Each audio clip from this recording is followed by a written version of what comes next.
Salut, sunt Raul. Astăzi o să reacționăm la clipurile mele, adică nu la... O să mă uit la clipurile mele vechi. Hai să începem. Deci, aici canalul meu, Raul Alexandru 2.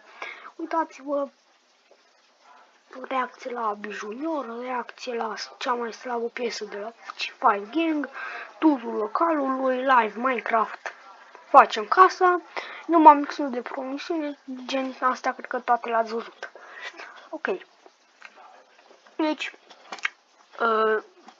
o să începem cu videoclipurile care acum o lună. Ăsta e un live, deci n-am nimic. O să mergem aici și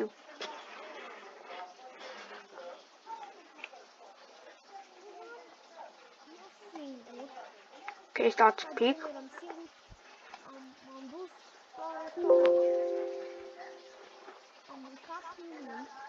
Da, deci ăsta era. Da, să spun deja, când am început videoclipurile, eram foarte, gen, nu eram, cum să spun, nu vedeam așa, pentru că aveam un canal.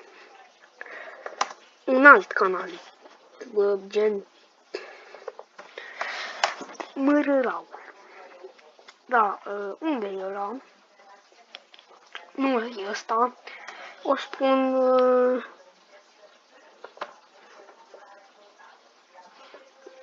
acolo. Uitați, Mărârau. Acum 3 luni, acum 8 luni. Deci uitați, n-am postat de 3 luni pe ăsta. Și câți am dat? 4 abonați. 7 vizionare, o vizionare. 8 luni. Deci vă dați seama. O să reacționa asta. Chiar dacă... Nu. Bună ziua, Raul. Astăzi o să ne jucăm... Hopa. Bun, și... nu știu, așa am făcut de pe un o să facem un V1. Da. Opa. Deci deja jucam foarte bine, gen.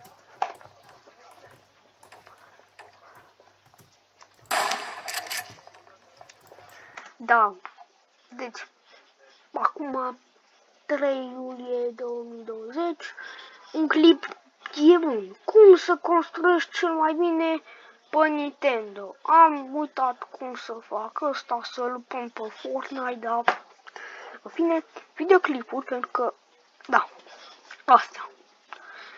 Primul meu videoclip era ăsta, 19 martie 2020, da, pentru că îmi plăcea mult.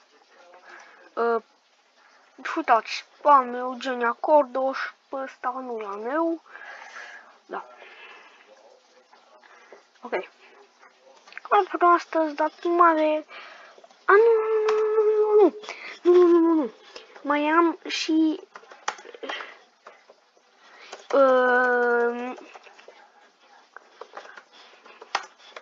un canal cu muzici. Da.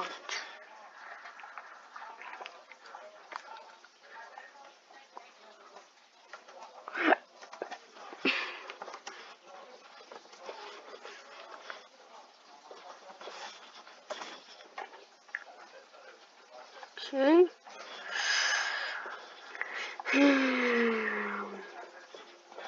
două videoclipuri, nu ăsta. Ioan Danci, nu, dar pentru că aveam o muzică așa. Cam atât de astăzi, dați un mare like și să vă abonați. Ciao!